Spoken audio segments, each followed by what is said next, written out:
नमस्कार मंडळी, स्वागत आहे तुमचं माझ्या एका नवीन व्हिडिओमध्ये। तर आज आहे कालभैरव जयंती।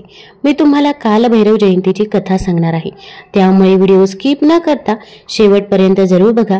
चॅनलमध्ये नवीन असाल तर चॅनल लाईक करा आणि सबस्क्राइब देखील करा। तसेच कमेंटमध्ये ओम नमः शिवाय किंवा ओम कालभैरवाय नमः लिहायला विसरू नका, जेणेकरून आपल्याला भगवान भोलेनाथांचा आशीर्वाद हा प्राप्त होईल। भगवान शिवाचे उग्र रूप असलेल्या कालभैरवाचा जन्म कृष्ण पक्षामध्ये 8व्या दिवशी झाला होता। दरवर्षी या दिवशी कालभैरव जयंती साजरी केली जाते। कालभैरवाची पूजा केल्याने सर्व नकारात्मकता दूर होते। तंत्र आणि मंत्र सिद्धीसाठी देखील तो पूजनीय आहे। ग्रहांच्या त्रासांपासून मुक्त होण्यासाठी देखील कालभैरवाची पूजा केली जाते। कालभैरवाच्या जयंतीनिमित्त उपवास आणि पूजा केल्याने अकाली मृत्यूचे भय कमी होते, रोग आणि दोष देखील दूर होतात। कालभैरव यांना काशीचा कोतवाल या नावाने देखील ओळखले जाते। या दिवशी त्यांची पूजा करण्याला विशेष महत्त्व आहे। असे मानले जाते की या दिवशी त्यांची पूजा केल्याने सर्व भीती, शत्रू आणि अडथळे दूर होतात। याशिवाय ज्यांच्या कुंडलीमध्ये राहू, केतू किंवा शनी दोष आहे त्यांच्यासाठी या दिवशी भैरवाची पूजा करणे खूपच फायदेशीर मानले जाते।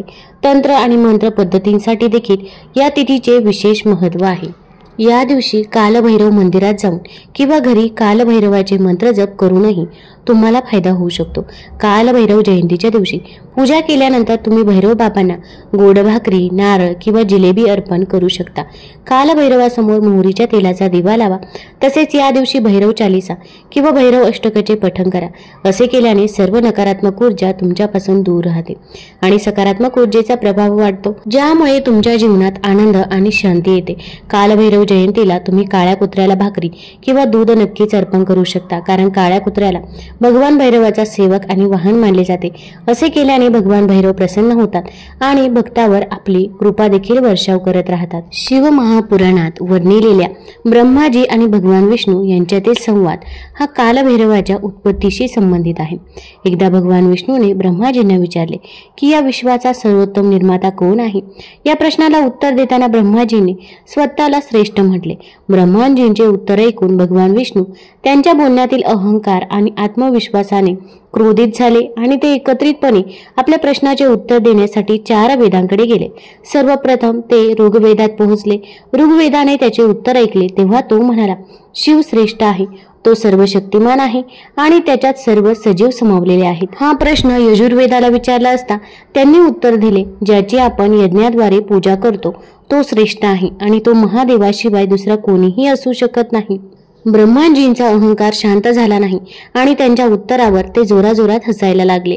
त्यावेळी महादेव दिव्य प्रकाशाच्या रूपात तेथे पोहोचले। शिवाला पाहून ब्रह्माचे 5वे मस्तक रागाच्या आगीत जळू लागले।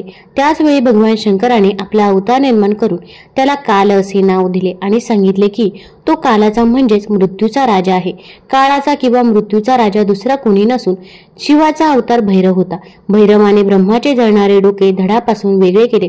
यावर भगवान शंकराने भैरवाला सर्व तीर्थक्षेत्रांना भेट देण्यास सांगितले, जेणेकरून तो ब्रह्माचा वध करण्याच्या पापापासून मुक्त होऊ शकेल। भैरवाच्या हातातून ब्रह्माचे डोके पडले। काशीमध्ये ज्या ठिकाणी ब्रह्माचे कापलेले मस्तक पडले त्या ठिकाणाला कपालमोचन तीर्थ म्हणतात। त्या दिवसापासून कालभैरव कायमस्वरूपी काशीमध्ये वास्तव्यास आहे।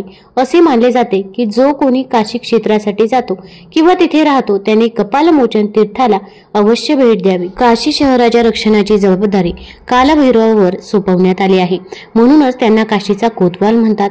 शिवपुराणानुसार त्यांनी कार्तिक कृष्ण पक्षातील अष्टमीला अवतार घेतला होता। धर्मग्रंथानुसार भैरवाची उत्पत्ती भगवान शिवाच्या रुद्र रूपातून झाली आहे। नंतर शिवाची 2 रूपे झाली। पहिल्यातला बटुक भैरव आणि दुसऱ्याला कालभैरव म्हणतात। बटुक भैरव हे देवाचे बालस्वरूप असून त्यांना आनंद भैरव असेही म्हणतात।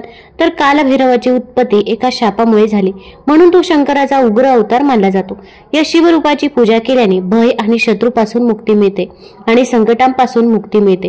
कालभैरव हे भगवान शिवाचे अत्यंत भयंकर रूप आहे।